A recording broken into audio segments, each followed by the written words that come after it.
మనం కర్మ పునర్జన్మ యొక్క పరంపరలో భాగంగా ఆధ్యాత్మిక సారాన్ని, దివ్యజ్ఞాన సారాన్ని అధ్యయనం చేస్తున్నాం. ఇందులో ఈరోజు ఒక విశేషాంశాన్ని నేను మీతో పంచుకుందాం అనుకుంటున్నాను. అదేమిటి అంటే ఈరోజు హనుమత్ జయంతి. ఇది ఒక విశేషం. అయితే హనుమత్ జయంతిని, రామాయణాన్ని మనం ఒక దివ్యజ్ఞాన సమాజ సభ్యులుగా, దివ్యజ్ఞానాన్ని కోరుకునే వ్యక్తులుగా, ఆధ్యాత్మిక జ్ఞానాన్ని అందుకోవాలనుకునేటువంటి వ్యక్తులుగా రామాయణాన్ని, ఆంజనేయ స్వామిని ఒకసారి మనం కనుక పరిశీలించినట్లయితే మనకు అద్భుతమైన జ్ఞానాన్ని జీవితంలో దర్శించడానికి అవకాశం ఏర్పడుతుంది. అంటే మనకి అనేక గ్రంథాలు ఉన్నాయి. యానీ బెసెంట్ కూడా శ్రీరామచంద్ర ది ఐడియల్ కింగ్ అనే పుస్తకం ఒకటి రాశారు శ్రీరాముడి మీద. అలాగే భగవద్గీత కూడా వ్యాఖ్యానాలు వచ్చాయి.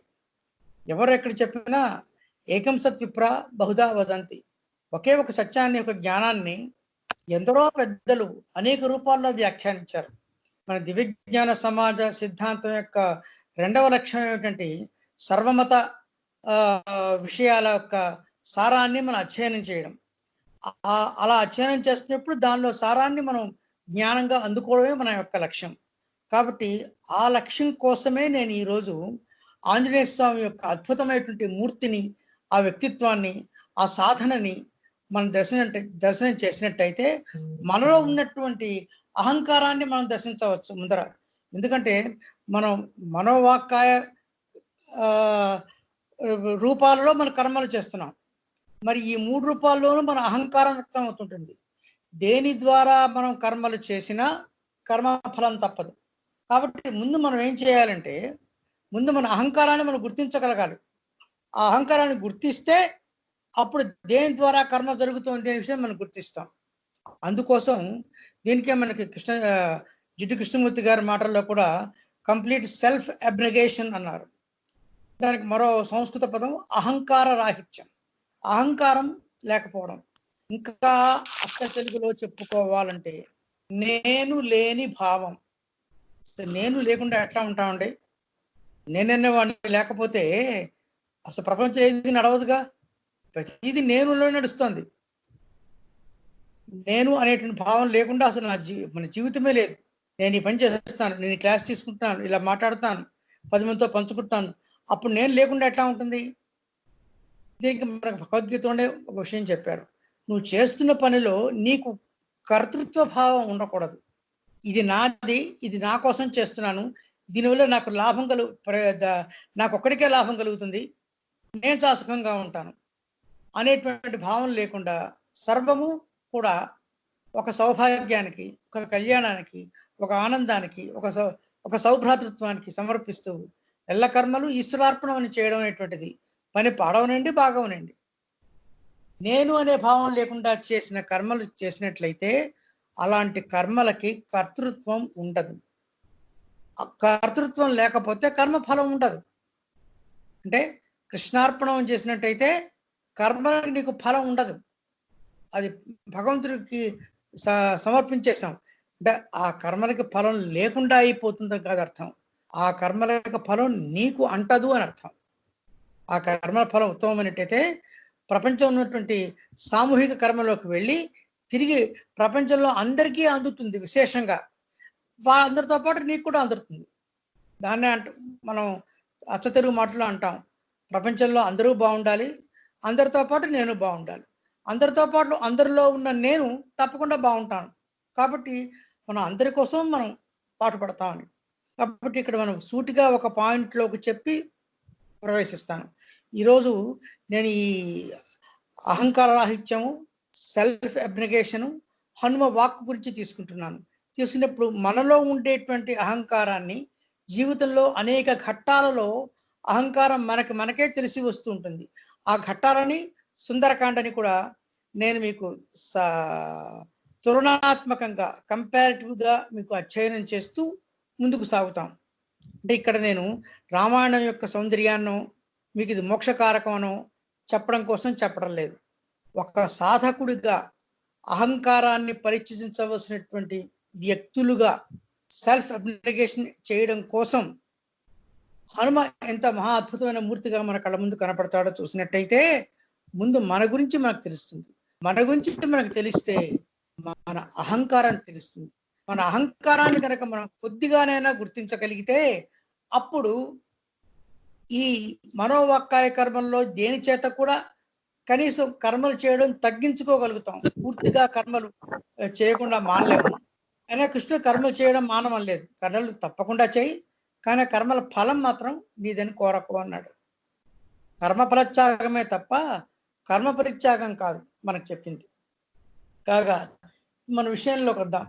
ఇప్పుడు ఇక్కడ నేను అనే భావం అనే ప్రశ్న వచ్చింది. ఇక్కడ నేను నాకు కొంచెం రామాయణం, వాల్మీకి రామాయణాన్ని చదవడం నాకు ఒక అలవాటు. గత 30 ఏళ్ళుగా సంస్కృత రామాయణం అంటే వాల్మీకి రామాయణమే చెప్తున్నాను నేను.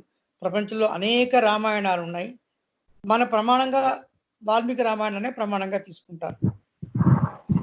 అందులో అన్ని పాత్రలు విశేషమైన గొప్పవే.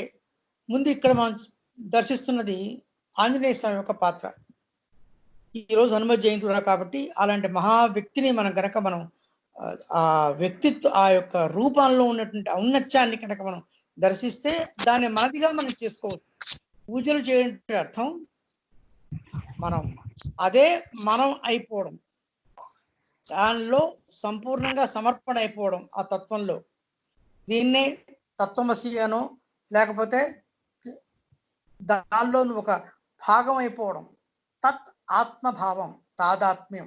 ఆ గుణములతో, ఆ అద్భుతమైన శక్తితో, ఆ తేజస్సుతో, అటువంటి అపురూపమైన లక్షణాలతో మనం తాదాత్మ్యం కాగలగాలి. అది సాధకుడి యొక్క నిజమైనటువంటి సాధన. ఇది జీవితంలోంచి వస్తుంది. ఇప్పుడు నీకు రామాయణంలో ఉండేటువంటి వివిధ ఘట్టాలను తీసుకుంటూ దాన్ని మన జీవితానికి అన్వయం చేస్తూ ముందుకు సాగుతాను. ఇప్పుడు అసలు ఆంజనేయ స్వామి గురించి ఒక పాత్ర స్వభావం గురించి ఆలోచిద్దాం.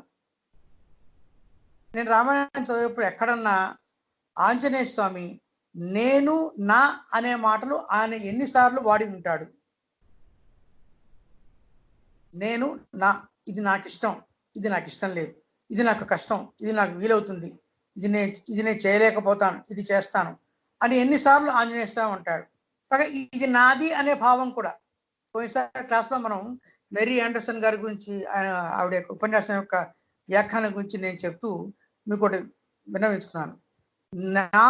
నేను నా అనే పరిధిలోకి నా ఇల్లు, నా టూత్ బ్రష్, నా వస్తువులు, నా ఇల్లు, నా భార్య, నా జ్ఞానం, నేను రాసిన పుస్తకాలు, నాకున్న డిగ్రీలు, లేక నాకు ప్రియమైన వ్యక్తులు, లేక నాకు ఇష్టం లేని వాళ్ళు, ఇలా ఏదో ఒకదాన్ని ఎక్కడో అక్కడ దాన్ని భంగపరిచిన వెంటనే మనకు ఒక బాధ కలుగుతుంది, ఒక దెబ్బ తగులుతుంది. ఆ తగిన దెబ్బ అహంకారానికి. కాబట్టే దాని వెంటనే మనం కర్మలు చేస్తున్నాం. అందుకు నేను ఇప్పుడు మిమ్మల్ని అహంకారాన్ని దర్శించమనేటువంటిది. ఆంజనేయ స్వామిని చూశాను. ఆంజనేయ స్వామికి ఆయన ఎప్పుడు దుఃఖపడలేదా? ఆయన ఎప్పుడు ఆనందపడలేదా? ఆయన ఏ విధమైన వికారాలు పొందలేదా అని ప్రశ్న వేసుకుంటే ఆయన కూడా రసభావాదులకు లోనయ్యాడు. ఆయన చాలా ఆనందించాడు, ఆయన విపరీతంగా దుఃఖపడ్డాడు. ఒకసారి ఆంజనేయ స్వామి అంతటి ఆయనే ఆత్మహత్య చేసుకుందాం అనుకున్నాడు.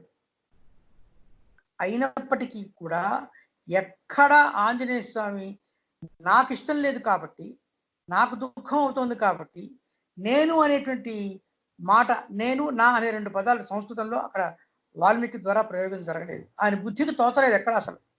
ఇది ఎంత చిత్రమైన విషయం, అది మీకు కథాఘట్టాల్లో చెబుతాను. ముందర ఆంజనేయ స్వామి లంకా పట్టణానికి వెళ్ళడం కోసం సముద్ర లంఘనం చేయాలి. అయితే ఆయన యొక్క శక్తిని కూడా, తన శక్తిని తాను అతిగా అనుకోకపోవడం, తన శక్తి గురించి తాను విపరీతంగా సంభావించుకుని నేను ఇంత గొప్పవాడిని అని తనకు తానుగా అనుకోకపోవడం. నువ్వు ఇంత గొప్పవాడిని ఎదురు వాళ్ళు అంటున్నా కూడా నేను ఇంత గొప్పవాడిని ఆయన అనుకోడు. నేను ఈ పని చేస్తాను, ఎందుకంటే అది రామకార్యం కాబట్టి చేస్తాను, రాముడు ఇచ్చే శక్తితో చేస్తాను అనుకుంటాడు. మరి రాముడు ఏమనుకుంటాడు? శ్రీరామచంద్రుడు కూడా ఆయన అందరూ నువ్వు విష్ణుమూర్తివి, అంతటివాడు ఇంతటివాడు అంటున్నా, నేను కేవలం కౌసల్యాసుతుడిని మాత్రమే, దశరథపుత్రుడిని మాత్రమే, ఒక సత్యాన్ని ఒక ధర్మాన్ని పాటిస్తాను. సత్యం యొక్క శక్తితో, ధర్మంకున్న శక్తితో, నా గురువులు ఇచ్చేటువంటి శక్తితో నేను దాన్ని నిలబెట్టేందుకు ప్రయత్నం చేస్తాను అంటాడే తప్ప, నేను చాలా మహానుభావునని, నేను విష్ణుమూర్తిని ఆయన మనసులో ఎప్పుడూ రాలేదు. కాబట్టి శ్రీరాముడు కానీ ఆంజనేయ స్వామి కానీ నేను నా అనేటువంటి, ఇంకా శ్రీరామచంద్రుడు అన్న సీతామ్మవారు వెళ్ళిపోయేందుకు దుఃఖపడ్డాడు. అక్కడ నా అనే ఫీలింగ్ రాముడికి ఉంది. ఆంజనేయ స్వామి అసలు రాముడు తప్ప ఆయన హృదయంలో అసలు ఏమీ లేదు. రాముడికి ఏది కష్టమో ఆయనకి అదే కష్టం, రాముడికి ఏది ఆనందమో ఆయనకి అదే ఆనందం. ఆయనకి సొంతంగా ఆనందం ఉంటే ఏం లేదు, ఆయనకి సంపూర్ణంగా అహం అన్నదే ఆంజనేయ స్వామికి లేదు. అందుకే ఆయన్ని మొట్టమొదటిసారిగా నువ్వు ఒక్కడివే గొప్పవాడివి, నువ్వు ఒక్కడివే లంకాకి వెళ్ళగలవు, నీ వల్లనే సాధ్యం అవుతుందని ఆయనకు ఒక ఎరుక కలిగించారు. ఎందుకంటే ఆయన చిన్నప్పుడే ఆయనకు శాపం ఉండింది ఆంజనేయ స్వామికి, నీ శక్తి నీకు తెలియకుండా అయిపోవుగాక అని. ఈ సందర్భం వచ్చింది, జాంబవంతుడు ఎరుక చేశాడు.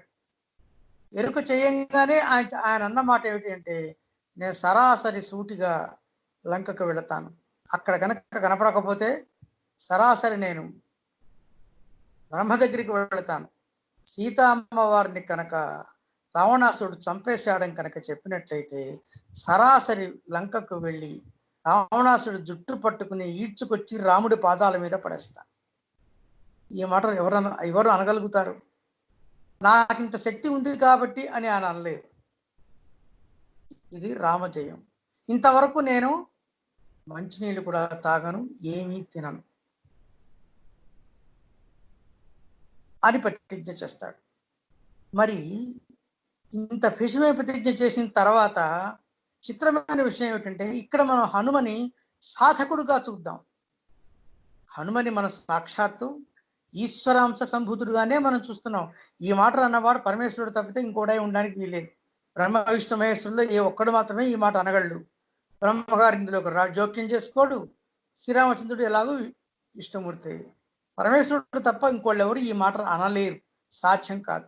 కానీ మనకు ఆ శక్తి స్ఫురిస్తున్నప్పటికీ ఎక్కడన్నా ఆంజనేయ స్వామి నోట్లోంచి ఒక్క మాట వచ్చిందా, నాకింత శక్తి ఉంది, నేను ఇంత శక్తి చేస్తాను, ఆ నేను నా అనే మన కన్సర్న్ మొత్తం ఆ నేను నా మీదే. అలా వెళ్ళిన ఆయన ప్రతిజ్ఞ చేస్తే, ఇక్కడ మీకు ప్రత్యేకించి ఒక విషయం చెప్పదలుచుకున్నాను. దివ్యజ్ఞాన సమాజ సభ్యులుగా మనం ఏదన్నా ఒక తీవ్రమైన ఒక సంకల్పం చేసినట్లయితే ఆ సంకల్పానికి విరుద్ధంగా ప్రకృతి వెంటనే మనని పరీక్షిస్తుంది. మీరు ఈరోజు పొద్దునే లేచి నేను అస్సలు ఎవరిని నొప్పించను, నాకు కోపమే రాదు, నేను చాలా శాంతంగా ఉంటాను, ఈ రోజు మొత్తం శాంతంగా ఉంటాను నేను, కనీసం ఈ ఒక్కరోజు 24 hours రేపు పొద్దున తెల్లవారే వరకు అని ప్రతిజ్ఞ చేసుకోండి. మీరు జరిగేటువంటి డ్రామా ఏంటో చూడండి. మీకు రోజు 10 సార్లు కోపం వస్తే ఇవాళ 100 సార్లు వస్తుంది కోపం. ఎందుకంటే మన మాటలని ప్రకృతి పరీక్షిస్తుంది.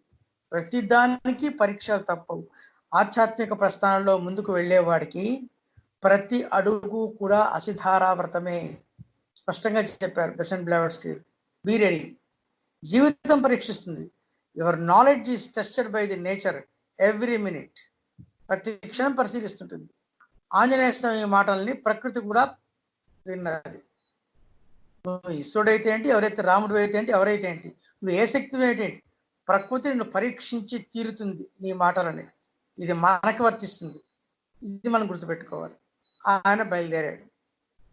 ఇంత ఘోరంగా ఆయన శపథం చేసి నేను మంచిని కూడా తాగను అని చెప్పి వెళుతుంటే మరి ఎవరన్నా అక్కడ ఉన్న వాళ్ళు ఏం చేయాలి? వీరైతే సహాయం చేయాలి, అంతేగాని ఆయనకి అవరోధం కలిగించారు కదా.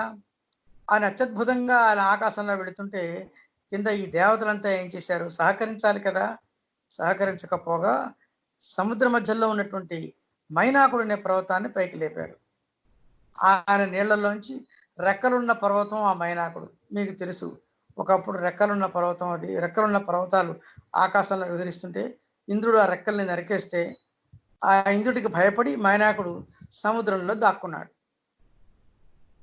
సరే, నువ్వు వెళ్ళి మైనాకుడికి చెప్తారు, ఆంజనేయ స్వామి వెళుతున్నాడు, ఆకాశంలో మహావేగంతో వెళుతున్నాడు, నువ్వు గనక పైకి లేచినట్టయితే నీ మీద చక్కగా కాసేపు ల్యాండ్ అయ్యి ఆయన నీ పర్వతం మీద ఉన్న ఆ పళ్ళు అవన్నీ ఇతరత్ర తినేసి చక్కగా విశ్రాంతి తీసుకుని మళ్ళీ వెళతాడు అంటారు. దేవతలకి చాలా బాగా తెలుసు, నేను ఎక్కడ విశ్రాంతి తీసుకోను, ఏమి తినను అని చెప్పి వెళుతున్నాడు కదా, అలాంటి వ్యక్తికి నువ్వు ఇంకా దారిలో ఏమి అవరోధాలు రాకుండా చూడాలా, ప్రత్యేకించి విశ్రాంతి తీసుకోమని మైనాకుడికి చెప్పాలా? అదొక పరీక్ష. అంటే ఈ పరీక్షలు మనకు వస్తాయని చెప్పడం కోసం మీకు చెప్తున్నాను. మా సంకల్పం చేస్తే దాన్ని ఎదుర్కోవడానికి సిద్ధంగా మనం ఉండాలి. ఇది మిత్రుడు ఇది మిత్రుడి రూపంలో వచ్చేటువంటి పరీక్షలు. అసలు నిజానికి మిత్రులు శత్రువులు అసలు ఎవరు లేరండి. మన యొక్క అంతరంగ ప్రవృత్తి యొక్క బాహ్యమైన ప్రకటనలే శత్రుమిత్ర భేదాల రూపంలో కనబడతాయి. అదీ కాక అత్యంత ఆత్మీయుల రూపంలోనే మీకు పరీక్షలు ఎక్కువ వస్తాయి. మీరంటే ద్వేషం ఉన్నవాళ్ళు, ఏదో పగ పెట్టుకున్న వాళ్ళు మన పట్ల శత్రువులు అనుకుంటూ ఉంటాం. వాళ్ళు కాదు. మన ఎవరికైతే మీ జీవితాన్ని అర్పణ చేస్తారో వాళ్ళ నుంచే వస్తాయి. పాపం వాళ్ళు కూడా ఉత్తములే.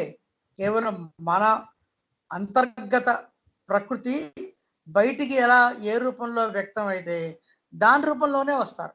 ఆంజనేయ స్వామి బయటికి అన్నాడు అన్నమాట. కాబట్టి వెంటనే పరీక్ష వచ్చింది. మైనాకుడు వచ్చాడు. మైనాకుడు రాగానే ఆంజనేయ స్వామి ఆయనకు అపకారం చేద్దామని బుద్ధి ఎప్పుడూ లేదు, చంపేద్దాం కూడా అనుకోలేదు. ఏదో వస్తుంది, నాకు అవసరం కలిగిస్తోందని మెల్లగా తాకంగానే అది పడిపోయింది. ఇక్కడ ఒక విషయం గుర్తుపెట్టుకోవాలి. శక్తిని బలాన్ని ప్రదర్శించేటప్పుడు మన అహంకారం ఎట్లా ఉంది? సాధారణంగా మన శక్తికి ఉన్న శక్తి కన్నా అవసరమైన దానికన్నా ఎక్కువ శక్తి ప్రదర్శిస్తుంటాం. అది వాగ్రూపంలో కానీ, మనసులో కానీ, క్రియలో కానీ. అవసరమైన దానికంటే చాలా ఎక్కువ ప్రదర్శిస్తాం. ఆయన చాలా తక్కువ ప్రదర్శించాడు. ఎవరికి ఎంత అవసరమో అంతే. వీడిని కొడదాం లేదు, దారి నుంచి తప్పించుకుందామని పక్కకు తోశాడు. సరే, తర్వాత కథ మీకు తెలుసు. నేను ఇప్పుడు కథ చెప్పడం కోసం చెప్పడం లేదు, కథలోని తత్వాన్ని చెప్పడం కోసం చెబుతున్నాను. సో ఇది మొదటి యొక్క ఆంజనేయ స్వామికి పరీక్ష, సాధకుడికి పరీక్ష, మిత్రుడి రూపంలో పరీక్ష, నీ వాక్కుకు పరీక్ష. మనకు పరీక్షలు ప్రతిక్షణం ఎదురవుతూ ఉంటాయి. ఆయన ఆశీర్వదించి నా తండ్రి వాయుదేవుడికి ఆయన చాలా స్నేహితుడని తెలిసి, దశరథ మహారాజు గారికి చాలా స్నేహితుడని తెలుసుకుని, ఆహా, దశరథ మహారాజు గారికి ఇంత స్నేహితుడైతే నా రాముడి కన్న తండ్రి, ఈ విషయం తెలిస్తే నా రాముడికి బాధ కలుగుతుంది, అయ్యయ్యో నా రాముడికి ఎంత బాధ కలుగుతుంది అనుకున్నాడే తప్ప ఆయన అక్కడ కూడా నేను నా అనే మాటలు లేవు. అంటే ఒక్కొక్క స్థితిలోనూ ఒక్కొక్క గతిలోనూ మీ నేను నా అనేవి ఎక్కడెక్కడ బయటపడతాయో మనం పరిశీలించుకోవడం కోసమే నేను ఈ ఘట్టాలు మీకు చెప్తున్నాను. తర్వాత ఇంకొంచెం ముందుకెళ్ళాడు. ఇక్కడ ఇందాక కనిపించింది మిత్రభేదం అయితే, ఈ మిత్ర రూపం అయితే ఇప్పుడు అత్యంత బ్రహ్మాండమైనటువంటి శక్తి ఆవిడ చెప్పుకుంది కూడా. ఆవిడ పేరు సురస. ఆవిడ స్పష్టంగా చెప్పింది, నన్ను బ్రహ్మ పంపించాడు. నా నోట్లోకి వచ్చినటువంటి ఏ జంతువు కూడా, జంతువు కానీ ప్రాణి కానీ ఏదైనా సరే ఎట్టి పరిస్థితుల్లో బయటపడలేదు, కాబట్టి నా నోట్లోకి నువ్వు ప్రవేశించు అనగానే ఆంజనేయ స్వామి, అలాగా అమ్మా, తప్పకుండా బ్రహ్మంతరి వారు నీకన్నా వరం ఇస్తే నేను దాన్ని పాటించకపోవడం ఏమిటి, తప్పకుండా నీ నోట్లోకి వస్తాను. కానీ ప్రస్తుతం రామకార్యంలో ఉన్నాను కాబట్టి రామకార్యాన్ని నేను నెరవేర్చి తీరాలి. అలా అని బ్రహ్మని కూడా నేను తృణీకరించకూడదు కదా. బ్రహ్మంతటి వాడు నీ నోట్లో, నీ ముందు కనపడితే నీ నోట్లోకి వెళ్ళి తీరాలి అంటే తప్పకుండాను అవశ్యం నీ నోట్లోకి వచ్చేస్తాను, చేతనైతే మింగి చూడు అని అక్కడ శక్తిని, యుక్తిని, నేర్పుని కూడా ఆపదలో చూపించాడు. మనకు ఆపదలు ప్రత్యేకించి పని కట్టుకుని రావు. పొద్దు నుంచి సూర్యోదయం నుంచి సూర్యాస్తమయం దాకా ఏదో ఒక సమస్య వచ్చింది. సమస్య వచ్చినప్పుడు మన బుద్ధి, మన వివేకం ఎలా పనిచేస్తాయి, మన నోట్లోంచి ఎటువంటి వాక్కులు వస్తాయి, అత్యంత ప్రమాదకరమైన సందర్భాలు వచ్చినప్పుడు కానీ, బాధ కలిగినప్పుడే మన మాటలు భిన్నంగా ఉంటాయి. ఉత్తప్రందరూ చాలా మృదువుగాను, తెలివితేటలతోనూ, పాండిత్యంతోనూ, చమత్కారంతోనూ మాట్లాడతారు. ఆపద వచ్చినప్పుడు నోట్లోంచి ఎలాంటి మాటలు వస్తాయి.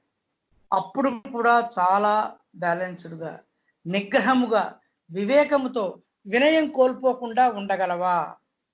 ఒక చోట మనకి ఈ సందర్భం కాదు, మరో సందర్భంలో మనకి చెప్పారు, you must be neither rash Nar fearful.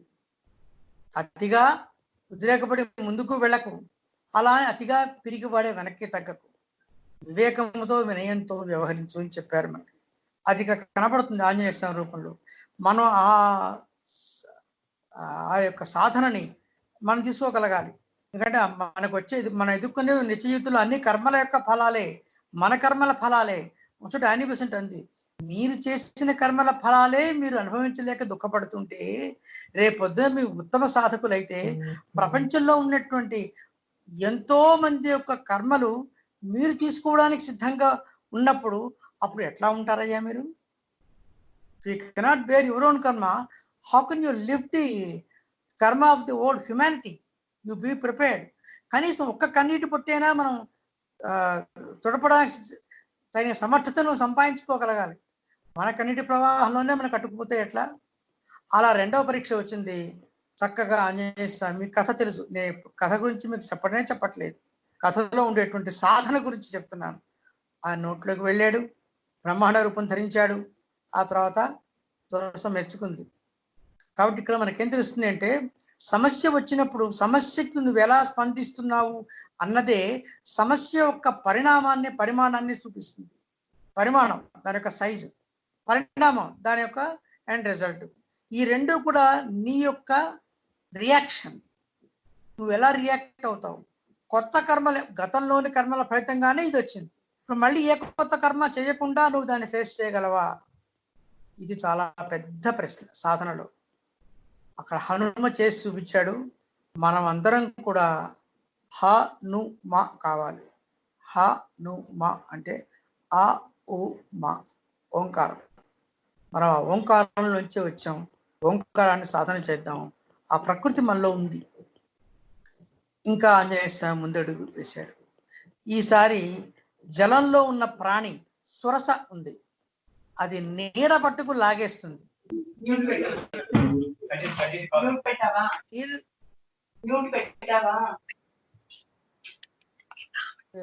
మీరు వింటూ ఉండండి, మైక్ ఆఫ్ చేయండి.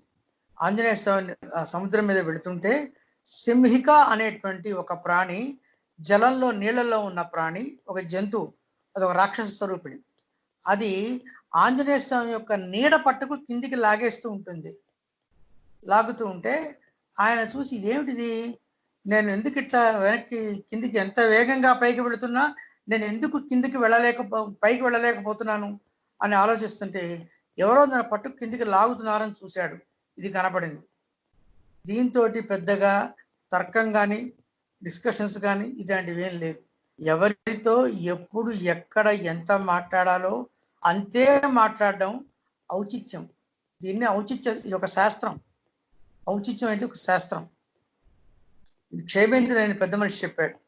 ఆ ఔచిత్యాన్ని తెలుసుకుని మాట్లాడడమే ప్రయోజనం. ఇక్కడ మాటలు అవసరం లేదు, కేవలం శౌర్యం చాలు. చీల్చి పారేశాడు, 2 ముక్కలు చేసి ముందుకు వెళ్ళిపోయాడు. ఇది మాట్లాడే చోటు కాదు. మనకు తెలియాలి ఎక్కడ మాటలతో పని అవుతుందో, ఎక్కడ మాటలతో పని కాదు. మానసిక వాగ్రూపాలు కాదు, క్రియారూపమే. కాబట్టి మొదటి మానసిక రూపంలో మైనాకుడితోటి ట్యాకిల్ చేశాడు, రెండోది వాగ్రూపంలో వీడితో చేశాడు, ఈ క్రియారూపంలో దీన్ని చీల్చి పారేశాడు, సముద్రం దాటేశాడు. ఈయన లంకా ప్రవేశం చేస్తుండగా లంకిని కనపడింది. ఈయనేమో చిన్న పిల్లంత ఉన్నాడు ఆకృతిలో. హనుమ పట్టుకుంది.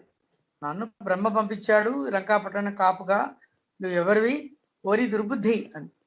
సాధారణంగా ఇంకెవరన్నా అయితే ఏం చేస్తారు, తిరిగి బ్రహ్మాండమే ఆకారం ధరించి వెంటనే దాన్ని సంహరించే ప్రయత్నం ఏమో చేస్తారు. ఆయన ఆంజనేయ స్వామి నవ్వుతూ ఆవిడంది, దుర్బుద్ధి, నువ్వు ఎందుకు ఇక్కొచ్చావు, నేను చంపేస్తాను అంటే. సాధారణంగా మొదటి వాక్యంలోనే దూషించేవాళ్ళు చాలా నీచ గుణం కలిగిన వాళ్ళు. అలా అన్నప్పటికీ, మాట తూలినప్పటికీ వినయంగా నవ్వుతూ మర్యాదగా భద్రే అంటాడు. ఓ మంగళప్రదురాలా అంటే అందులో ఒక చిన్న వ్యంగ్యం ఉంది. నీకు మంగళం కలుగుతుంది అన్నాడు అంటే నేను నాశనం చేస్తానని అర్థం. రెండో అర్థం, నాకు దారి ఇవ్వు, నేను లంకాపట్టణం మొత్తం చూసి వెళ్ళిపోతాను అంతే, ఇంకేం చూడడం కోసమే వచ్చాను అన్నాడు. అంటే ఆవిడ వినదు కదా. ఆ తర్వాత ఆవిడ జరగవలసినటువంటి, అది కూడా పాపం స్త్రీ కదా అనే ఉద్దేశంతో చిన్న దెబ్బే కొట్టాడు. కానీ ఆయన మహాశక్తిమంతుడు కదా, ఆయన లక్ష్యం చంపడం కాదు,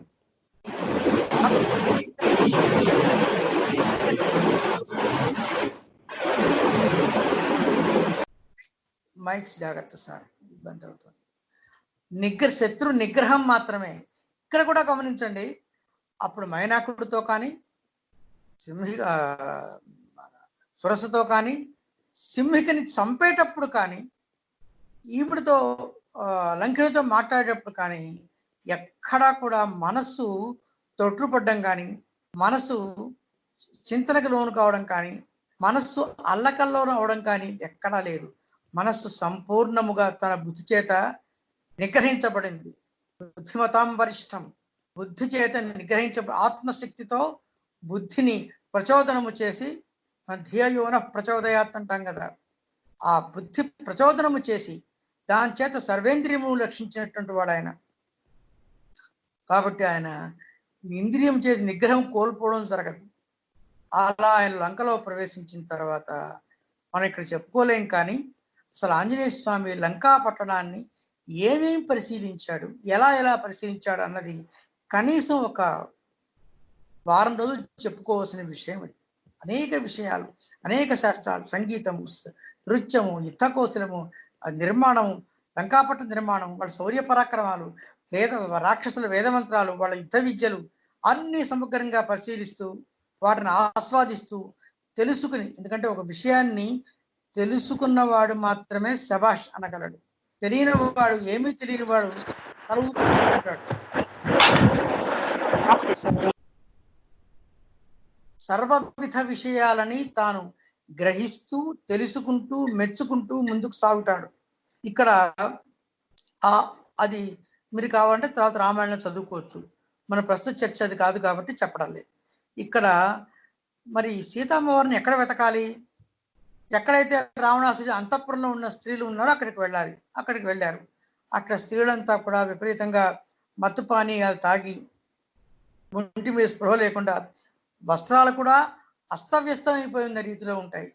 అందరినీ వెతికిన తర్వాత సీత కాదు, సీత కాదు, సీత కాదు అనుకుంటూ వెళ్ళాక ఆయన మతంలో ఒక అంతర్మతం ఏర్పడుతుంది. ఇది ఏమిటి పాపం, తమని ఎవరు చూడటం లేదు కదా అనుకుని పాపం ఈ అమ్మాయిలందరూ కూడా ఒంటి మీద బట్టలు చెరిగిపోయినా కూడా పర్వాలేదులే అనే స్థితిలో ఉన్నారు. నేను వీళ్ళందరినీ చూశాను కదా, ఇది తప్పవుతుంది కదా, నేను ఈ పాపకర్మ చేశానా, ఈ కర్మఫలం నాకు అంటుతుందా అని ఆలోచిస్తాడు ఆంజనేయ స్వామి. ఇక్కడ మన విషయం ఆలోచించాలి. ఇంద్రియములు కనుక లోలత్వం పొందినట్లయితే కర్మలు ఏర్పడతాయి. ఇంద్రియములు చలించకపోతే కర్మలు ఉండవు. మనకి ఇదే భాగవతంలో కూడా చెప్తారు. సుఖమహర్షి వ్యాసుడు ఒకసారి తన కొడుకు పుత్రుడు సుఖమహర్షి కోసం పుత్రాన్ని వెళుతున్నాడు. సుఖమహర్షి తండ్రి మాట వినకుండా అలా ముందుకు సాగుతూ ఆకాశంలోకి చూస్తూ ఏదో ధ్యానంలో ఉంటూ ఆలోచిస్తూ ముందుకు వెళ్ళిపోతున్నాడు. ఎదురుకుండా ఒక చోట కొంతమంది దేవతాస్త్రీలు అక్కడ స్నానాలు చేస్తున్నారు. ముందు సుఖమహర్షి వెళ్ళిపోతే ఆ సుఖమహర్షి వెళ్ళిపోతుంటే అలా చూస్తూ ఉండిపోయారు స్త్రీలు. వ్యాసుడు వచ్చి అప్పుడు రాగానే వీళ్ళంతా బట్టలు సర్దుకుని జాగ్రత్త పడతారు. వ్యాసుడు ఆశ్చర్యపోతాడు. నేను వృద్ధుణ్ణి, ఇంత పెద్దవాడిని, నేను వస్తే బట్టలు సర్దుకుంటున్నారు, వాడు చిన్నపిల్లవాడు, వయసులో ఉన్నవాడు, వాడైతే మీరు బట్టలు సర్దుకోలేదేమిటి అని అడుగుతాట. అడిగితే ఆ గంధర్వ స్త్రీలు నవ్వుతారు. ఆయనకి సంపూర్ణమైనటువంటి ఇంద్రియ నిగ్రహం ఉంది. జితేంద్రియుడు. ఆయన రాయిని చూస్తానా, కర్రను చూస్తానా, జంతువుని చూస్తున్నానా అనే స్పృహ ఆయనకి లేదు. ఆయన భగవంతుడిని మాత్రమే చూస్తున్నాడు. ఆయన ఎవరు చూస్తున్నా ఆ శ్రీహరే కనపడుతున్నాడు. కాబట్టి మాకు ప్రత్యేకించి మేము జాగ్రత్త పడాల్సిన అవసరం కనపడలేదు. నీకు ఇంకా ఇంద్రియ నిగ్రహం లేదు, అది నేను చూస్తూనే అర్థమవుతోంది అన్నాడు. సిగ్గుపడ్డాడు వ్యాసుడు ఆ సమయంలో. దీన్నే ఆంజనేయ స్వామి తలుచుకుని, నేను ఏ విధంగానూ నా బుద్ధి చలించలేదు కాబట్టి నాకు కర్మలు అంటావు. ఇది మనం గుర్తుపెట్టుకోవాలి. ఏ పని చేస్తున్నా మనకు కనుక ఇంద్రియములు కనుక లోలత్వాన్ని పొందకపోతే కర్మలు అంటవు. ఇప్పుడు మనకి ఎవరికన్నా ఒక ఉరిశిక్ష పడ్డ ఖైదీకి ఉరిశిక్ష వేసేటువంటి తలారి అక్కడి దగ్గరికి వచ్చి, బాబు నా ధర్మం నేను చేస్తాను, నీకు ఉరిశిక్ష వేయమని నాకు చెప్పారు, నీకు నేను ఆ శిక్ష విధిస్తున్నాను అని వాడికి శిరచ్ఛేదమో లేకపోతే ఆ తాడు ఉరి కొయ్యకు వాడిని తగిలించడమో చేస్తే ఎటువంటి కర్మఫలం వాడికి అంటదు. ఎందుకు అంటే అది వాడు స్వధర్మం కాబట్టి చేశాడు తప్ప. నేను ఇందాక ఫస్ట్ నాన్ని విన్నవించుకున్నాను, నేను నా అనే కర్తృత్వం లేకపోతే నీకు కర్మలు అంటావు, అది ఉంటే తప్పకుండా అంటుతాయి. అది ఎలా జయించాలనే విషయం చెప్పడం కోసమే నేను ఈరోజు ఉపన్యాసాన్ని కర్మ పునర్జన్మలో ఈ అంశాన్ని ఎన్నుకున్నది. సరే, ఇంకా ఆంజనేయ స్వామి అక్కడి నుంచి ముందుకు సాగి నాకు కర్మఫలం అంటదు అనుకు ముందుకు వెళ్తాడు. ఎంత దూరం వెళ్ళినా ఎక్కడ చూసినా సీతామ్మవారు కనిపించదు. మరి ఎంతమందిని స్త్రీలను వెతకను నేను? అలా అని ఒక లేడీని వెతకాలి అంటే లేడీని లేళ్ల మధ్యనే కదా వెతకాలి, ఒక స్త్రీని స్త్రీల మధ్య వెతకాలి కదా అనుకుంటాడు. ఆ తర్వాత ఇంకా వేగంగా ముందుకు వెళ్ళిపోతాను నేను. ఇంకా సీతమ్మవారు కనపడదు, చాలా దుఃఖం వస్తుంది. సీత కనిపించలేదు అని చెబితే రాముడు బతకడు, రాముడు బతకకపోతే నాకు ఇంకా జన్మ లేదు. ఇంకా నేను బతకను, నాకు శరీరాన్ని నేను ప్రకృతిలో కలిపేసుకుంటాను. ఈ వార్త చెప్పలేను. రాముడు లేకపోతే నేను లేను, అసలు ఆయనకి వేరే అస్తిత్వమే లేదు, ఆయన వేరే అహంకారమే లేదు అంటానికి దర్శనం. ఆత్మార్పణ చేసుకుంటే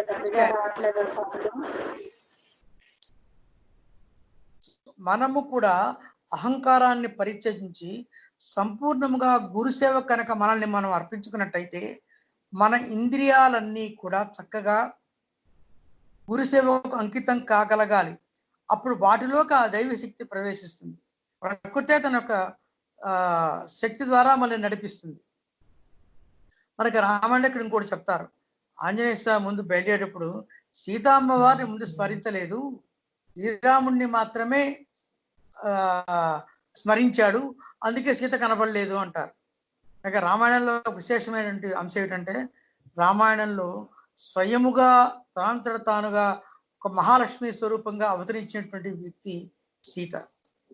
మిగతా పాత్రలు అందరూ కూడా ఒక అమ్మకి నాన్నకి పుట్టిన వాళ్ళే, ప్రత్యక్షంగా వచ్చిన వ్యక్తి.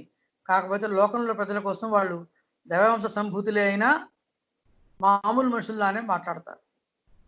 ఇంకా సీత ఆ అన్వేషణలో సీతామ్మవారు కనబడుతుంది. సీతామ్మవారు కనబడిన తర్వాత ఆ ఘట్టంలోకి వేగంగా ముఖ్యమైన ఘట్టంలోకి పాయింట్ దగ్గరికి వస్తాను. సీతామ్మవారితో చూశాడు, రావణాసురుడు వచ్చాడు, బెదిరించాడు, వెళ్ళాడు. ఆవిడ విపరీతమైన దుఃఖంలో ఉంది.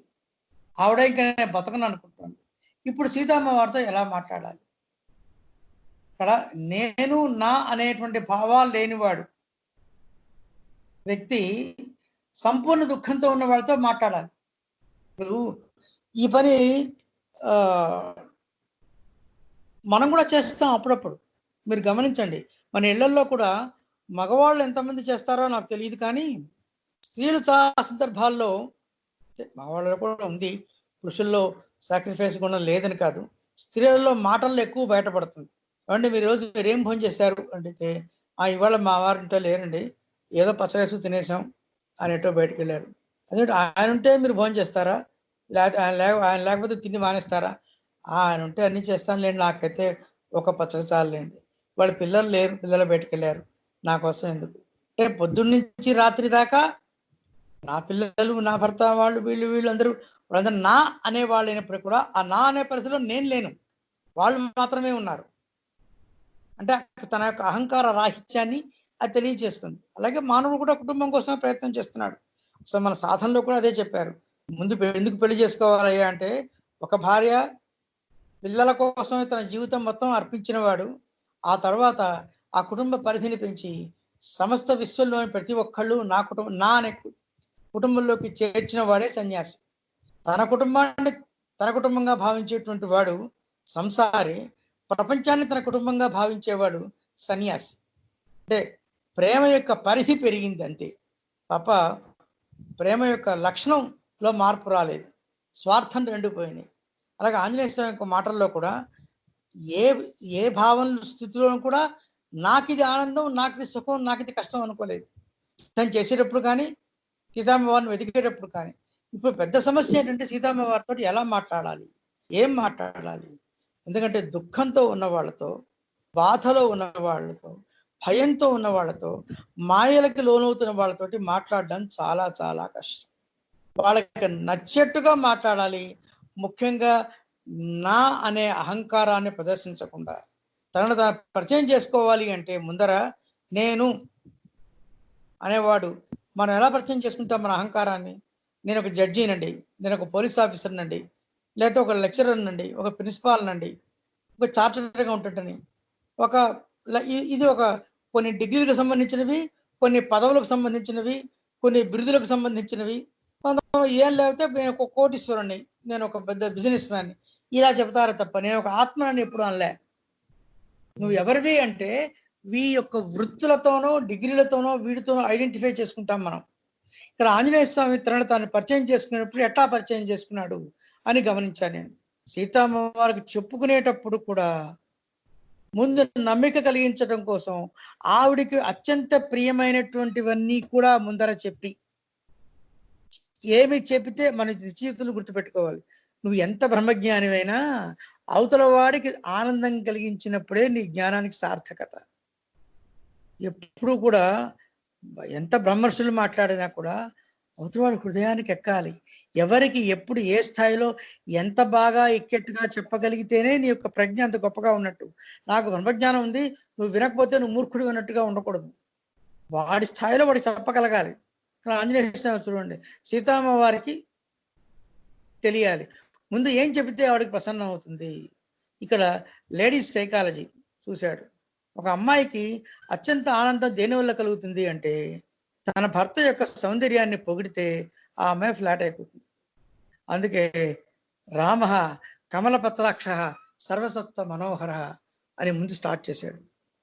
శ్రీరామచంద్రుడు ఆ పద్మాల వంటి ఆ జ్ఞానపద్మం యొక్క రేకులు కలిగినటువంటి వాడు.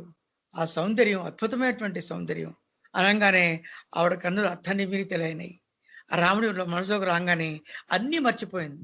ఇప్పుడు తాను చెప్పవలసినంతా చెప్పేశాడు ఆంజనేయ స్వామి. అది ఒక చక్కటి అద్భుతమైనటువంటి సంభాషణ సామర్థ్యం. అందులో అద్భుతమైన అంశాలు ఎన్నో ఉన్నాయి. మనం ఆ విషయం ఇక్కడ చర్చించుకోబోవడం లేదు. అహంకారం లేకుండా ఎలా చెప్పాలి? పైగా ఆయనకున్న పెద్ద ప్రాబ్లం ఏమిటి అంటే ఆయన బంగారు వర్ణంలో ప్రకాశించేటువంటి ఒక వానర రూపంలో ఉన్నాడు. పైగా నేను ఏ భాషలో మాట్లాడాలి? సంస్కృతంలో మాట్లాడినా, ప్రాకృతంలో మాట్లాడినా, ఈ వానరం ఏమిటి, ఈ బంగారు వర్ణం ఏమిటి, ఈ సంస్కృతం ఏమిటి అని భయపడుతుందేమో. ఎంత చక్కగా మనసుకు ఆకర్షించేలా మాట్లాడాలంటే ఆవిడే ఆ హనుమన్ అసలు నేను చూస్తే నా కష్టాలని నువ్వే తరింపజేసేలా ఉన్నావు నాయన అంటూ ఆవిడ ఆంజనేయ స్వామి నా కష్టాలన్నీ కూడా నువ్వే తరింపచేయి, బాగా ఆలోచించి అని ఆవిడ కోరిందిట. అంతటి పరిపూర్ణమైనటువంటి నమ్మకం కలిగించాడు ఆయన. ఎక్కడ నేను ఇంత ఆంజనేయ స్వామి అలాగా తన యొక్క అహంకారాన్ని తాను ప్రదర్శించకుండా, తన అస్తిత్వాన్ని తాను చెప్పకుండా, నువ్వు ఎలా తీసుకెళ్తావు నాయన నన్ను లంకరించి బయటికి, నువ్వు మొత్తానికి ఒక వానరుడివి అనిపించుకున్నావు కదా అన్నది ఆవిడ సీతమ్మవారు. అనేసరికల్లా ఆయన పాపం అవమానంగా ఏమీ భావించబడలేదు. అయ్యో నేను ఈ రామకార్యం చేయడానికి సమర్థుణ్ణి కాను అని అమ్మవారు అనుకుంటుందేమో అని అనుకున్నాడు అంతే పాపం. అప్పుడు కూడా అనుకున్న మాట, మనసులో అనుకున్న మాటలు ఏమిటి అంటే, ఈ నల్లని కన్నులున్న సీతాదేవికి నా యొక్క ప్రజ్ఞని ఎలా చూపించింది, ఎలా నిరూపించుకోను? ఎందుకంటే తన కోసం కాదు, తన గొప్పవాడిని అనిపించుకోవడం కోసం కాదు, రామకార్యం చక్కగా నెరవేరపడాలి అని నమ్మకం ఆవిడ కలిగించడం కోసం.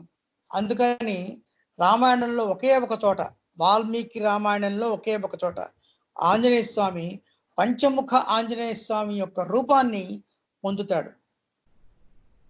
అలాంటి ఆంజనేయ స్వామిని చూసి సీతమ్మవారు నవ్వి నాయన చిరంజీవ అందుట. మనకు అప్పుడు ఏమర్థం అవుతుంది? పంచముఖ ఆంజనేయ స్వామి విశ్వమంతా వ్యాపించాడు. అలా విశ్వమంతా వ్యాపించిన ఆంజనేయ స్వామిని ఎవరు చిరంజీవ అని ఆశీర్వదించగలరు? అది వాల్మీకి యొక్క ప్రజ్ఞ. ఇంకా అంత నమ్మకం కలిగించిన తర్వాత సీతమ్మ వారి దగ్గర ఆ చూడమని తీసుకుని ఆయన బయలుదేరాడు. ఇంకా ఇప్పుడు తాను ఏమీ తినను అన్న ప్రతిజ్ఞ అక్కడతో అంతమైంది కదా. అప్పుడు మొదటిసారిగా ఆ చెట్టు మీద ఉన్న పళ్ళు తిన్నాడు. రాక్షసులందరూ వచ్చారు. తర్వాత కథాభాగం మీకు తెలుసు, నేను కొంచెం వేగంగా పెడతాను. రాక్షసులందరూ వచ్చారు. భయంకర యుద్ధం జరిగింది. ఒక్కొక్కళ్ళుగా మంత్రిపుత్రుల దగ్గర నుంచి ఇంకా ఇతరత్ర భయంకర ఘోర క్రూర రాక్షసులందరినీ కూడా 84,000 మంది రాక్షసుల్ని కూడా చంపేశాడు. జంబుమాలిని చంపేశాడు. చివరికి రావణాసురుడు చాలా భయపడుతూ కుమారుడైనటువంటి తన అత్యంత ప్రియపుత్రుడు అనేటువంటి చిన్న కుమారుణ్ణి పంపించాడు. వాడికి అక్షయ కుమారుడు వాడి పేరు. వాడు చిన్నప్పుడే చాలా మహావీరుడు.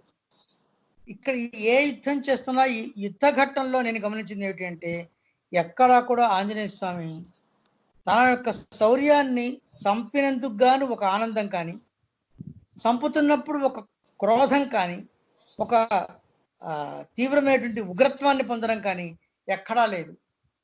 ఒక కంప్యూటర్ ముందు కూర్చొని ఆపరేట్ చేస్తుంటే ఏ టైంకి ఏం చేయాలో ఆ టైంకి ఆ పని చేయడమే. తన యొక్క ఇంద్రియములను అలా ఉపయోగిస్తున్నాడంతే. తాను దాని యొక్క ఉద్విగ్న స్థితిని పొందలేదు. ఈ స్థితి మనకి విశ్వామిత్రుడు బాణాలు వేస్తుంటే వశిష్ఠ మహర్షి అలా నిర్వికారంగా చిరునవ్వు నవ్వుతున్నట్టుగా ఉంటుంది. వశిష్ఠ మహర్షి, నీ కామధేనువు నాకు ఇచ్చేసేయి అంటే నేను ఇవ్వను అంటాడు ఆయన. నీతో యుద్ధం చేయాల్సి వస్తుంది, నేను ఎత్తుకుపోతాను అంటాడు విశ్వామిత్రుడు. ప్రయత్నించిన ఆయన అంటాడు. ఈయన ఎన్ని బాణాలు వేసినా ఆయన బ్రహ్మాస్త్రం ముందు బ్రహ్మదండం ముందు అవి కరిగిపోతాయి. అలాగా ఆంజనేయ స్వామి యొక్క యుద్ధంలో అలాంటి ఇంద్రియ లోలత్వం కనపడదు. అంటే నేను నా అనే భావాలు అక్కడ కూడా కనపడలేదు నాకు. అక్షయ కుమారుడు యుద్ధం చేస్తుంటే యుద్ధము చాలా భయంకరంగా సాగుతుంది. ఆంజనేయ స్వామి శరీరాన్ని యుద్ధం చేస్తుంటే తన కళ్ళ ముందర చక్కగా అద్భుతంగా ఒక అమ్మాయి డాన్స్ చేస్తుంటే ఆ అమ్మాయి యొక్క నృత్యాన్ని చూసి ఒక గొప్ప ప్రేక్షకుడుగా ఎలా అభినందిస్తారో అక్షయ్ కుమారుడు యుద్ధాన్ని చూసి ఆంజనేయ స్వామి, ఆహా ఎంత అద్భుతంగా యుద్ధం చేస్తున్నావయ్యా, ఇంత చిన్నపిల్లాడేయండి కూడా నువ్వు ఇంత గొప్పగా యుద్ధం చేస్తున్నావు అంటే భవిష్యత్తులో రేపు కనుక జరిగేటువంటి రామరావణ యుద్ధంలో నువ్వు ఎంత భయంకరమైనటువంటి ఆపద వానరులకు తెచ్చిపెడతావో, కాబట్టి నేను ఇప్పుడు చంపక తప్పదు నాయన అని మనసులో కూడా ఆయన అభినందిస్తూ వాడిని చంపుతున్నందుకు కూడా ఆయన కేవలం అత్యంత నిర్వికారంగా వాడి పట్ల అత్యంత ప్రేమగా అక్షయ్ కుమారుడి పట్ల సంహరించేస్తాడు. అంటే ఆయన మనసులో ఎక్కడ శత్రుత్వ మిత్రత్వ భేదాల మధ్య సమస్థితి గమనించండి మీరు. అది ఆయన యొక్క ఆంజనేయ స్వామి యొక్క అహంకార రాహిత్యం. సరే, ఆ తర్వాత ఇంద్రజిత్ వచ్చాడు. ఇంకా ఏ అస్త్రాలు పనిచేయవు కాబట్టి ప్రపంచంలో ఉన్న అస్త్రాలన్నీ వేశాడు. ఇంతకుముందే అస్త్రాలన్నీ నిర్వీర్యం అయ్యాయని తెలుసుకున్న తర్వాత బ్రహ్మాస్త్రం వేశాడు. బ్రహ్మాస్త్రం ఉన్న నియమం ఏమిటంటే, బ్రహ్మాస్త్రం ముందర ఏ అస్త్రాలు వేసినా ఒకసారి బ్రహ్మాస్త్రం వేసిన తరువాత బ్రహ్మాస్త్రం కనుక అది బంధనం తొలగితే వాడి మీద ఇంక ఏ ఇతర అస్త్రం పనిచేయదు. ఆంజనేయ స్వామికి ఉన్నటువంటి బ్రహ్మ ఇచ్చిన ఒకే ఒక వరం ఏమిటంటే, నీ జీవిత కాలంలో ఒకే ఒకసారి నీ మీద బ్రహ్మాస్త్రం పనిచేస్తుంది. అది కూడా ఒక 2 నిమిషాలు నిన్ను కట్టేస్తుంది. అప్పుడు కూడా నిన్నెవరన్నా బంధించినట్లయితే ఈ బ్రహ్మాస్త్రం విడిపోతుంది. ఇంద్రజిత్తు వేసిన బ్రహ్మాస్త్రానికి వేయంగానే ఆంజనేయ స్వామి అస్త్రాన్ని చూసి బ్రహ్మకి నమస్కారం చేసి చేతులు జోడించి నిలబడతాడు. ఆ అస్త్రం బంధిస్తుంది. బంధించగానే రాక్షసులు రెచ్చిపోయి ఆంజనేయ స్వామిని తాళ్లతో కట్టేస్తారు. ఆ తాళ్లతో కట్టేయంగానే బ్రహ్మాస్త్రం విడిపోతుంది. ఇంద్రజిత్తు చాలా భయపడతాడు. కానీ ఆంజనేయ స్వామి ఆ తాళ్లతో అలాగే కట్టించుకుని చూసి బ్రహ్మాస్త్రం విడిపోయిందనే విషయం గమనించాడు ఆంజనేయ స్వామి. ఓకే, బాగానే ఉంది, మనం ఎట్లాగూ కూడా రావణాసురుని చూడదలుచుకున్నాం కదా అని వెళ్ళాడు. సభలోకి వెళ్ళాడు. ఒక శత్రువుని చూసిన తర్వాత అత్యంత ఘోరమైనటువంటి ఆపద మనకు కలిగించి ఎంతో దుఃఖాన్ని కష్టాన్ని కలిగించినటువంటి వ్యక్తిని చూసినప్పుడు మన జీవితంలో కనుక కనపడితే అలాంటి వ్యక్తి పట్ల మనలో చెలరేగేటువంటి భావోద్వేగ పరంపర ఎలా ఉంటుంది? చిన్న కష్టం వచ్చినా కూడా, చిన్న కష్టం అక్కర్లేదు, ఇంట్లో ఒకసారి 7ంటికి పేపర్ వేసిన వాడు 9ంటికి పేపర్ వేసాడు అనుకోండి, అతడితో మీరు ఏం మాట్లాడతారు? అంటే మనలో జరిగేటువంటి ఆస్ట్రల్ వైబ్రేషన్స్ చెప్తున్నాను. మానసిక రాగోద్వేగ భావ పరంపరలు చాలా ఇష్టం ఉన్నా మన కోపం రావడానికి పెద్ద పెద్ద కారణాలు అక్కర్లేదు. అలాంటి స్థితిలో ఉన్న రావణాసురుడు ఏం చేశాడో మీకు తెలుసు. అలాంటి రావణాసురుడిని చూసిన తర్వాత ఆంజనేయ స్వామి అనుకున్న మొదటి మాటలు అహో రూపం, అహో ధైర్యం, అహో తేజస్, అహో సర్వసత్వం మనోహర్. అసలు ఆ సర్వసత్వములను నిర్గ్రహించేటువంటి అత్యద్భుతమైనటువంటి పరాక్రమం నీకుందయ్యా. ఈ 14 భువన భాండాలకి నువ్వు ఒక్కడివే ఏలిక కాగల సమర్థత నీలో కనపడుతోంది. ఏం తేజస్సు అసలు నీది, ఎంత గొప్పవాడి, ఇంత గొప్పవాడు వేయండి. అయ్యో, ఈ చిన్న ఆస్ట్రల్ వైబ్రేషన్ ని ఇంద్రియ నిగ్రహం లేకుండా అయిపోయావు కదా. ఇలా అనేటువంటి వాడికి సంపూర్ణ ఇంద్రియ నిగ్రహం, సంపూర్ణ అహంకార రాహిత్యం ఉండగలగాలి. అలా ఎవరిని చూసినా నిర్వికారంగా మాట్లాడగలిగినటువంటి వాడు పూర్తిగా జితేంద్రియుడు. మన సాధనలో ఆ స్థితికి రాగలగాలి. ఎంత బాధ కలిగించేవాడైనా, ఎంత అత్యంత అంటే మనకి భగవద్గీతలో చెప్పినట్టు ప్రేమ వచ్చినప్పుడు ప్రేమ, దుఃఖం వచ్చినప్పుడు దుఃఖం, ఏ భావాలు వస్తే ఆ భావాలకు లొంగిపోయి ఉన్నవాడు సాధకుడు కాడు. ఇటొచ్చినా అటొచ్చినా శీతోష్ణాదులు ద్వంద్వాలను కలిగిన వాడే నాకు ప్రియుడని చెప్పాడు కృష్ణుడు. మనకి సాధనలో ఇది ఒక ప్రధాన ఘట్టం. అలా రావణాసురుడిని చూసి శభాషని మెచ్చుకోగలిగిన వాడు, మనస్సులో కూడా శత్రుత్వ భావం లేనివాడు. అలా హనుమ యొక్క ఒక్కొక్క ఘట్టం తీసుకుంటే రామాయణం మొత్తం నేను మీకు చాలా కొద్దిగా చెప్పాను. ఇక రామాయణం సాగుతుంది. ఎక్కడ నేను నా అని చెప్పుకోడు ఆయన. తిరిగి వచ్చేసిన తర్వాత కూడా ఇంకా చిత్రమైంది ఏంటంటే శ్రీరాముడి దగ్గరికి వచ్చేసాడు వానరులు అందరితో కలిసి. ఆంజనేయ స్వామి రాముడి దాకా ఇంకా రాలేదు. మధ్యలో వానరులందరూ వచ్చేసారు. సీత ఉందిట అశోకవనంలో ఉంది, దుఃఖంతో ఉందిట, రాముడు వచ్చాడు, బెదిరించాడు. ఈ కథ అంతా చెప్పాడు ఆంజనేయ స్వామి వానరుడికి. దారిలో చెప్పాడు సీత ఎక్కడుందో, రాక్షసులు ఏం కష్టాలు పెట్టారు, రావణాసురుడి సభలో ఏం జరిగిందో, తాను ఎక్కడెక్కడ ఎవరితో యుద్ధం చేశాడో అన్ని వివరంగా దారిలో వచ్చేటప్పుడే అంగదుడు, జాంబవంతుడు మొదలైన వాళ్ళతో కలిసి వెళ్ళాడు దక్షిణ దిక్కుగా. వాళ్ళకి చెప్పాడు. రాముడి దగ్గరికి ఇంకా రాలేదు. ఈ లోపల వీళ్ళంతా ముందుకు వచ్చేసారు. వీళ్ళు గోలగోలగా చెప్పేసుకుంటున్నారు, ఆహా ఇలా ఉంది సీత, అలా ఉంది సీత అని. రాముడికి అర్థం, ఇది నేను చెప్తున్నది మూల వాల్మీకి రామాయణంలో ఉన్నది ఈ విషయం. చెప్తుంటే శ్రీరాముడికి అర్థం కాలేదు. అసలు ఎవరు వెళ్ళారు సీత దగ్గరికి? అందరూ కలిసి ఒక్కటిగా వెళ్ళారా, ఒక్కరొకరుగా వెళ్ళారా? అప్పుడు అందరినీ ఆపి రాముడు, దయచేసి మీలో ఎవరు వెళ్ళారో వారు ఒక్కరు చెప్పండి, నాకు అర్థం అవుతుంది అని చాలా వినయంగా అడిగట రాముడు. ఆయనంత వినయశీలి ఆయన. అప్పుడు మిగతా వానరులంతా ఆంజనేయ స్వామిని ముందుకు తోస్తారు. నువ్వు కదా వెళ్ళావు, ఈయనేమి అరిచి కేకలు పెట్టలేదు. మీరంతా ఊరుకోండి, ఎవరు చూసారా పెట్టారా, నేను కదా వెళ్ళాను, నన్ను చెప్పనేయండి అని అనేమనలేదు. సీతామ్మవారిని ఆంజనేయ స్వామి మాటలతోనే దర్శించినటువంటి వాళ్ళ యొక్క ఆనందాన్ని చెడగొట్టడం ఇష్టం లేక తాను కూడా వారి ఆనందాన్ని ఆస్వాదిస్తూ అలా సంతోషంగా ఉండిపోయాడు ఆయన. కాబట్టి హనుమని చూస్తుంటే, అబ్బా ఆంజనేయ స్వామి ఐ లవ్ యూ అని అనకపోతే మీరు ఎవరిని అంటారండి? అది అత్యంత ప్రియమైనటువంటి ఆ స్వభావం, ఆ అహంకార రాహిత్య స్థితి. అప్పుడు వచ్చి రామచంద్రుడి ముందర చెప్పాడు, దృష్ట్వా సీత. అది క్రియాపదం ముందర వేయడం ఉంది. అది యొక్క వాల్మీకి యొక్క గొప్పతనము, హనుమ యొక్క వైభవము. అలా ఆయన రామాయణంలో ఎన్ని ఘట్టాలు చెప్పుకున్నా మనకి ఆ స్వభావరీత్యా దాని యొక్క ఔన్నత్యం మనకి కనిపిస్తూనే ఉంటుంది.